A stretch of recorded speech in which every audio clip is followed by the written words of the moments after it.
Bonjour tout le monde, j'espère que vous allez bien. Donc aujourd'hui, je vous retrouve dans une toute nouvelle vidéo où je vais vous parler des lectures que j'ai faites cet hiver.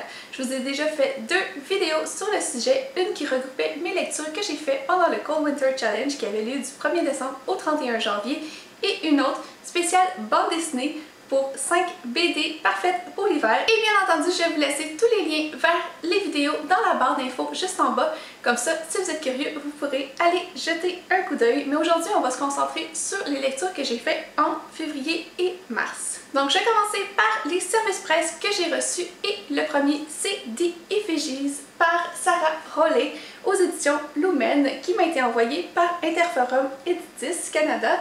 Donc, j'étais super contente d'avoir ce livre-là, surtout que c'était une série qui m'intéressait énormément avec ce tome 1 qui s'intitule Les Flammes du Destin. Ici, on est dans une fantaisie urbaine avec des éléments paranormaux. On va suivre une jeune fille qui s'appelle Maya et depuis qu'elle est toute petite, elle adore les effigies. Alors, qui sont les effigies? C'est 4 jeunes femmes qui ont un pouvoir un peu surnaturel, un pouvoir divin, qui contrôlent chacune un élément.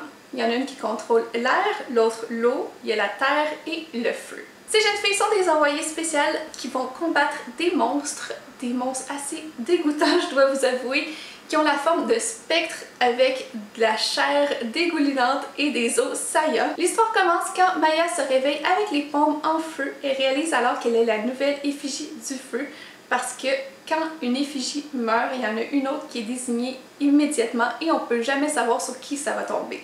Évidemment, ça tombe sur Maya, une adolescente de 16 ans qui vit à New York. En plus de ses nouveaux pouvoirs qu'elle a vraiment de la difficulté à contrôler, Maya va aussi avoir toutes les mémoires des anciennes effigies qui l'ont précédée, à commencer par Natalia, l'ancienne effigie du feu. Elle va donc voir ses souvenirs et s'apercevoir que sa mort n'était peut-être pas naturelle, qu'elle aurait été victime d'un meurtre.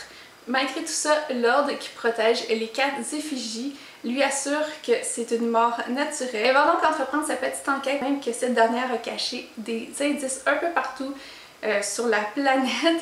Donc Maya va devoir aller traquer ces indices-là pour savoir ce qui est vraiment arrivé à Natalia. Est-ce que c'est Maya qui perd la tête avec ses nouveaux pouvoirs qui sont un peu trop pour elle, ou c'est la secte qui a raison? Mélangé à tout ça, on va en apprendre plus surtout sur une personne qui contrôle les spectres et pourquoi elle fait ça. Donc si c'est des choses qui vous intéressent, si vous aimez des filles badass qui combattent des monstres, je vous suggère vraiment ce livre.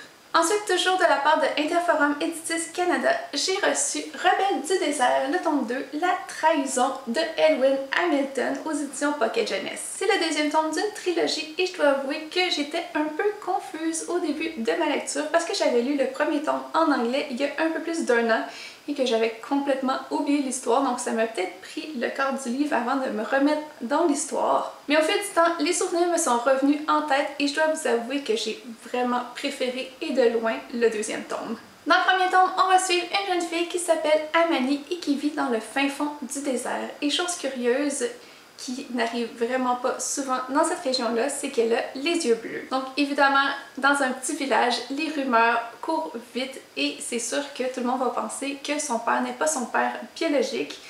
Et comme il y a beaucoup de soldats étrangers dans cette région-là qui est vraiment aux portes d'un empire, évidemment, tout le monde va penser que son père est peut-être un soldat étranger. Et dans son petit village, il y a aussi une usine d'armes à feu et Amani va apprendre à tirer du pistolet très tôt.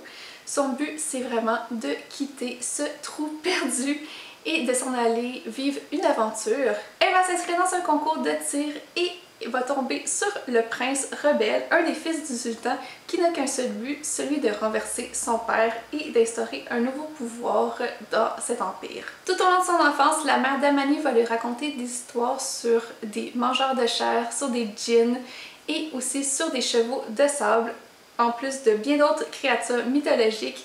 Et elle va se rendre compte au cours de son aventure avec le prince rebelle que ses contes sont bien plus près de la réalité que ce qu'elle pensait. Elle va donc rejoindre l'armée rebelle et dans le deuxième tome, au tout début du livre, lors d'un raid dans une petite ville clé qui lui permettrait de gagner du terrain sur l'empire du sultan, Amani va tomber sur une tante qu'elle n'a jamais vue. C'est la sœur de sa mère et comme sa mère lui manque énormément, elle va lui faire une confiance aveugle et ça lui coûtera sa liberté puisque cette dernière va la trahir. Et Amani va être vendue au sultan pour faire partie du harem. Je vous en dis pas plus, mais si vous aimez les histoires avec encore une fois une héroïne badass qui se passe dans le désert avec des créatures mythologiques, je vous conseille vraiment cette série et moi j'ai vraiment hâte de lire le dernier tome.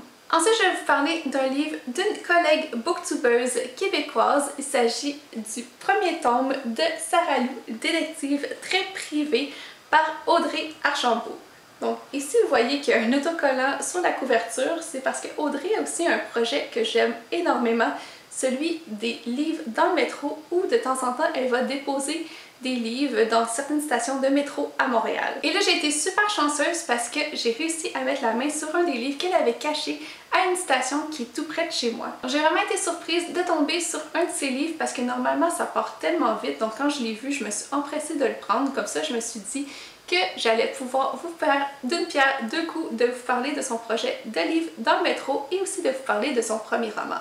On va suivre Sarah Lou, qui est une petite fille hyper curieuse et ouverte d'esprit, et un jour à l'école, elle va entendre un peu par hasard qu'il y a eu un vol dans le local d'informatique.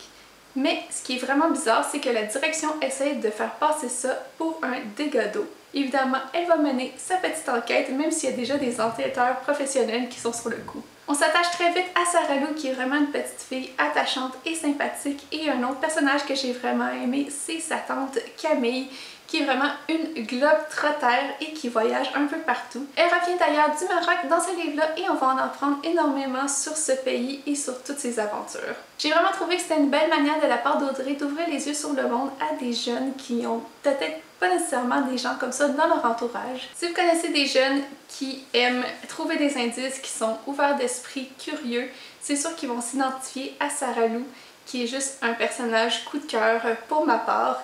Et c'est sûr que je vais aller reporter ce livre-là dans le métro pour qu'un enfant puisse tomber là-dessus ou qu'un parent puisse l'offrir à ses enfants parce que je pense que c'est vraiment une petite pépite. Et d'ailleurs, je sais que l'auteur est en train d'écrire le 3e tome, donc c'est sûr que c'est pas fini pour les aventures de Sarah Lou. Les deux derniers livres dont je vais vous parler, c'est deux livres qui sont dans l'univers de Harry Potter. Et le premier, c'est Le Quidditch à travers les âges de Kenil. Oh, j'arrive jamais à dire son nom. Kenilworthy Whisper. Donc, évidemment, J.K. Rowling. C'est un livre que j'ai tellement repoussé parce que je suis vraiment pas une fan de sport. Donc, je me disais, un livre à propos d'un sport, même imaginaire, je suis pas sûre que ça m'intéresse, mais j'avais tellement tort. En plus, en apprendre sur l'histoire du Quidditch, on va en apprendre sur l'évolution des balais volants, ainsi que des caractéristiques qui sont spécifiques à chaque équipe sportive du Quidditch. En plus de toutes les règles du jeu, on a aussi toutes les fautes qui peuvent être commises pendant un match et je dois vous avouer que cette partie-là est vraiment trop hilarante. Dans mon dernier bocal, quand je vous ai présenté ce livre-là, je vous disais que c'était le dernier livre de J.K. Rowling dans l'univers d'Harry Potter que je devais lire à ce jour. Et ben c'était pas vrai parce que j'avais oublié qu'elle a sorti 3 nouvelles qui sont en e-book sur l'univers d'Harry Potter, sur l'histoire de Poudlard et j'ai vraiment hâte de les lire. Donc il me reste encore 3 petites nouvelles ou recueils de nouvelles à lire dans cet univers-là et ça c'est une très bonne nouvelle. Et le dernier livre que j'ai lu, il s'agit de Harry Potter et le prisonnier d'Azkaban en anglais, en version illustrée. Donc c'est évidemment par J.K. Rowling et illustré par Jim Kay. Donc je suis super contente de pouvoir lire ce livre-là parce que ça faisait super longtemps que j'avais pas relu la série et en plus c'est la première fois que je lis en anglais et j'ai vraiment plus vu les films que j'ai lu les livres. Et pour être honnête avec vous, le 3e film, c'est mon préféré, donc j'avais vraiment beaucoup d'attentes envers ma lecture de ce tome-là et j'ai vraiment pas été déçue. Au contraire, je me suis rendu compte que le film était très fidèle au livre à quelques détails près, mais beaucoup plus fidèle que certaines autres adaptations cinématographiques de certaines autres œuvres littéraires. Donc j'étais super contente de pouvoir retrouver le professeur Lupin, de pouvoir retrouver Poudlard, Harry, Hermione et Ron, bien entendu. Et surtout, les illustrations sont tellement belles. Ce que j'aime aussi avec cette histoire-là, c'est qu'on n'est plus au début de la saga dans un mode découverte. Bien entendu, on en apprend toujours sur l'univers, mais on n'est plus dans cette innocence de l'enfance comme on était au début et on est juste avant que l'histoire prenne un tournant très sombre. Donc j'aime vraiment cet entre-deux. Je pense que c'est plus pour le tome 3 et 4, mais honnêtement, c'est vraiment ce milieu de saga, c'est vraiment mes moments préférés. Évidemment, j'ai vraiment hâte au 4e tome, mais je pense qu'il va juste sortir en 2019 et il risque d'être comme 2 fois plus épais que ça. L'illustrateur il va avec sa propre vision de l'histoire, des lieux, des personnages et c'est super intéressant.